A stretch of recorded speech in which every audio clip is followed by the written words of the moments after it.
تو ایک ایسی آیت پڑھ دوں کہ اگر کوئی درویش ہو، فقیر ہو، تو مستغنی ہو جائے، یعنی مستغنی یعنی غنی سے بھی بلند ہو جائے، وہ غنی کا بھی محتاج نہ رہے۔ صلوات پڑھیں محمد و آل محمد۔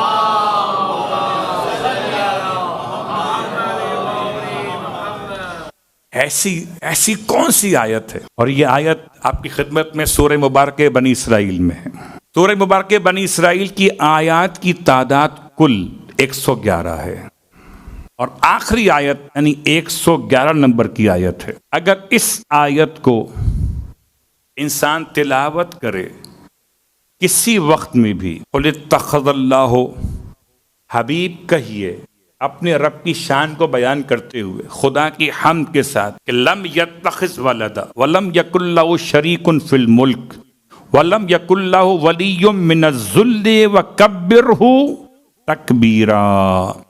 اس کے بعد درود نہیں پڑھا جاتا، تکبیر کہی جاتی ہے، اور یہ حکم ہے جب آپ یہ سنیں کسی بھی دعا کے اندر، کسی بھی آیت کی تلاوت کے درمیان، تو اس کے بعد تکبیر، وکبرہ تکبیرا، اور وہ اللہ کی بڑائی کو ایسے بیان کرتے ہیں جیسے بیان کرنے کا حق ہے۔ اس کے بعد اللہ اکبر کہی۔ اگر یہ آیت تلاوت کی جائے، سورہ مبارکہ بنی اسرائیل کی آیت نمبر 111، اس کے بعد تکبیر پڑھی جائے، تو عارفین کہتے ہیں کہ خدا اس کی برکت سے اتنا عطا کرے کہ غربت ختم ہوگی اور بے نیازی شروع ہو جائے گی۔ اللہ اکبر۔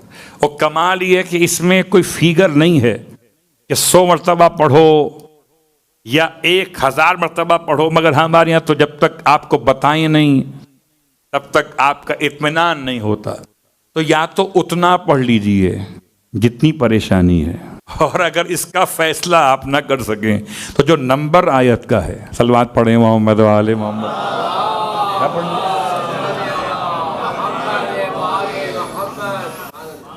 تو آیت نمبر 110 اگر ملا کے پڑھ لی جائے تو 2 معصومین کی روایت ہے، رسول خدا کی، مولا کائنات کی، کہ پھر رات کو سونے سے پہلے پڑھ لو تو کبھی بھی تمہارا سامان چوری نہیں ہوگا۔ یعنی اگر سیکیورٹی کے مسائل ہوں، پیسہ رکھا ہو، موبائل چھپایا ہو بچوں سے، نیا لے کر آئے تھے، مثال دے رہا، یا اور الی آخر جو چھپا کر رکھا ہو اور چاہتے ہو کوئی نکال نہ لے، تو یہ 2 آیتیں پڑھ کے سو جائیے۔ 2 معصومین کی سند ہے، رسول خدا، مولا کائنات، آیت نمبر 110 اور 111۔ تو یاد رکھیے۔ اس کے ساتھ ساتھ ایک اور آپ کی خدمت میں مکمل کر دوں کہ نجف کے طالب علم تھے، یہ بہت زیادہ پریشان تھے، اخوان محمد صادق، انہوں نے توسل کیا مولا کائنات کے حرم میں، روئے پیٹے مولا کی بارگاہ میں، اپنے قیام گاہ پر گئے تو حالت خواب میں ایک صحرا کو دیکھا، اور صحرا میں خیمہ دیکھا بڑا لگا ہوا۔ جب خیمے کے اندر گئے تو امام زمانہ علیہ السلام موجود تھے اندر۔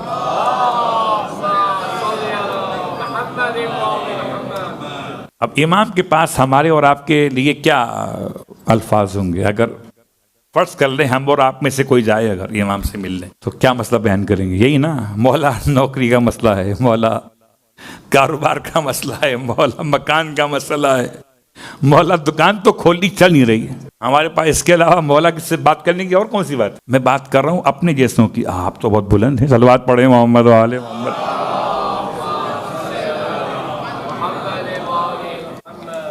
اب امام سے فریاد کی، امام نے ارشاد فرمایا، سید ہمارے بیٹے باہر بیٹھے ہیں اس خیمے کے اندر، باہر والے میں، وہاں چلے جاؤ۔ خواب کی حالت میں یہ باہر آئے تو ایک اور خیمہ دیکھا، وہاں چلے گئے، وہاں سید سلطان آبادی کے نام سے سید محمد سلطان بیٹھے ہوئے، نجف کے بڑے عالم تھے، اور یہ ان سے کم ملتے تھے، نارمل یہ ان سے کم ملتے تھے، وہ بیٹھے ہوئے تھے۔ ان کے پاس گئے، انہوں نے دعا تعلیم دی، خواب سے آنکھ کھل گئی۔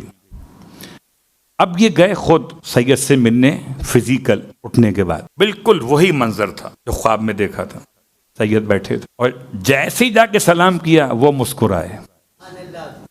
جیسے ابھی مولانا پڑھ رہے تھے نا کہ جب وہ اس نے استخارہ کروایا اور استخارہ منع آیا، پھر بھی وہ چلا گیا، پھر وہ کما کے واپس آیا، پھر امام سے ملنے پہنچ گیا، تو امام زیر لب مسکرائے ہوں گے، تو سید مسکرائے. ایسا محسوس ہوا جیسے سید کو بھی معلوم ہے کہ میں ان کے پاس کیوں آیا ہوں. اپنا مسئلہ بیان کیا. تو 3 باتیں سید نے عطا کی ہیں، اور خود میں پہلے اس پہ عمل کرتا ہوں تو پھر آپ کے ساتھ شیئر کر رہا ہوں. یہ 3 باتیں بہت پرانی ہیں، نئی بات کوئی بھی نہیں ہے. البتہ ہم بھول جاتے ہیں، مشکل میں تو عمل کرتے ہیں، اور جب آسانی پیدا ہو جائے تو پھر چھوڑ دیتے ہیں. ان میں سب سے پہلا عمل صبح کی نماز کے بعد، 3 عمل ہیں. سب سے پہلا عمل صبح کی نماز کے بعد 70 مرتبہ یا فتح پڑھنا. اپنا سیدھا ہاتھ اپنے سینے پر رکھیں اور 70 ٹائم یا فتح ہو، ایک کھولنے والے اوپنر، ایک کھولنے والے 70 مرتبہ یا فتح ہو صبح کی نماز کے بعد. سب سے مشکل خود صبح کی نماز ہے، قضا نہیں کرنی ہے، آدھا ہی پڑھنی ہے. اس کے بعد دوسرا جملہ پڑھنا ہے، لا حول ولا قوت الا باللہ. ایک توکلت علی اللہ علی الحی الذی لا یموت لم یتخذ ولدا ولم یکن له شریک فی الملک ولم یکن له ولی من الذل وکبرہ تکبیرہ. اسی آیت کو لیا آخر میں یہاں پر، اس سے پہلے لا حول ولا قوت الا باللہ اور توکلت علی الحی الذی لا یموت، اور اس کے بعد باقی پوری آیت سورہ مبارکہ بنی اسرائیل آیت نمبر 111 صرف ایک لفظ قل نکالنے. ٹھیک، میں حوالہ دیتا ہوں تو آپ کو ہی مل جائے. اس کے بعد تیسرا جملہ شیخ ابن فہد ہلی نے اپنی کتاب عدت الدائی میں ایک صبح کی نماز کی بعد تعقیبات لکھی ہے. بسم اللہ و صلی اللہ علی محمد وعلیہ وافوض امری الی اللہ ان اللہ بصیر بالعباد فوقاه اللہ سیئات ما مکروا لا الہ الا انت سبحانک انی کنت من الظالمین فاستجبنا له ونجیناه من الغم وکذالک ننجی المؤمنین حسبنا اللہ ونعم الوکیل الی آخر. پوری پڑھوں گا تو بہت ٹائم لگ جائے گا. اس کے ایک ایک لفظ پہ غور کیجئے. حسبی من ہوا حسبی، حسبی من لم یزل حسبی، حسبی من کانا مذ کنت لم یزل حسبی، حسبی اللہ لا الہ الا هو علیہ توکلت وہو رب العرش العظیم. کہاں ملیں گے سب؟ یہ تینوں ملیں گے آپ کو کتاب مفاتیح الجنان. کہاں؟ ایڈریس کیا ہے؟ مفاتیح الجنان میں صبح کی تعقیبات میں، نماز فجر کے بعد کی تعقیبات میں ملیں گے آپ کو. یہ تینوں چیزیں لائن سے ملیں گی. ترتیب یاد رکھیے گا، پہلے 70 مرتبہ یا فتح ہو، اس کے بعد لا حول ولا قوت الا باللہ توکلت علی الحی الذی لا یموت والحمد للہ الذی لم یتخذ ولدا الی آخر. اس کے بعد پھر وہ دعا جو طویل دعا ہے، اور اگر سمجھ کے پڑھیں گے تو نمبر اچھے ملیں گے، مگر خالی ترجمہ نہیں پڑھیے گا. اب یہ پھر کبھی بحث شروع کریں گے کہ ترجمے کی اہمیت اور عربی کی اہمیت میں کیا فرق. صلوات پڑھیں محمد و آل محمد.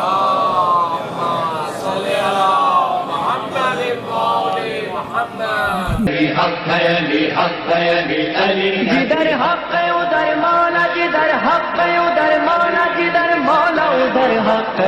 علی علی حق ہے علی حق